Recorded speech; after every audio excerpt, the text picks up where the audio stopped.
زیاتر لە 4 ساڵە کەرکووک و دانیشتوانەکەی بە دۆخێکی سیاسی و ئیداری خراپدا تێدەپەڕن، بەڵام حزبەکانی دەسەڵاتی هەرێم نە لە خەمی کەرکووکن و نەهەوڵی چارەسەری ئەو دۆخە دەدەن کە شارەکەی پێدا تێدەپەڕێت. با بڕوای چاودێران، ململانی و بەرژەوەندی و دەستکەوتی حزبی هونەتە هۆکاری گوێنەدانی سەرانی دەسەڵات لە هەمبەر چارەسەری کێشە بەردەوامەکانی کەرکووک. دیارە دەسەڵاتی کوردی ئەو هۆڵانی لە بەغدا ئەیدا و ئەو هۆڵانی ناو کەرکووکشی بۆ دەستکەوتی نەتەوەی نیشتیمانی نیە، بۆ دەستکەوتی حیزبیە. بۆیە زۆر کات ئەگەر دەستکەوتە حیزبیەکەی دەست نەکەوێ ئەو پرسەوەک و پرسی نەتەوەی نیشتیمانی پرجۆ ئەخا.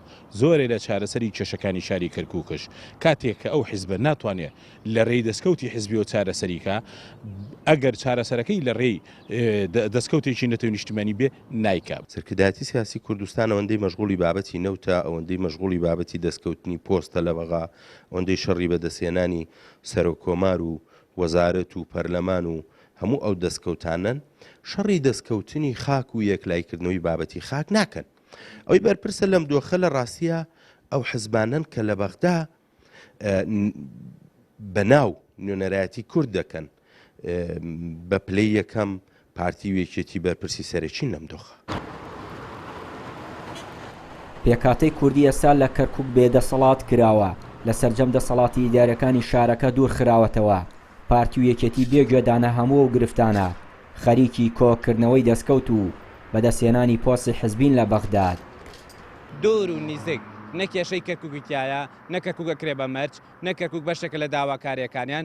بۆیە ئەمە دەستبەرداربوونە لە کەرکووک، بەڵام لەبەر شەقام، لەبەر ڕای گشتی، لەبەر بەرژەوەندی ململانەی حیزبایەتی بە ئاشکرا ڕای ناگەێنن و ئەگەر قسەیش لەسەر کەرکووک بکەن لە بوارێکە لە بوارەکان بۆ شکاندنی حیزبە کوردیەکەی ڕکابەرێتی نەک بەشێک بێت لە ستراتیژ و پلانی نەتەوەیی و نیشتیمانی.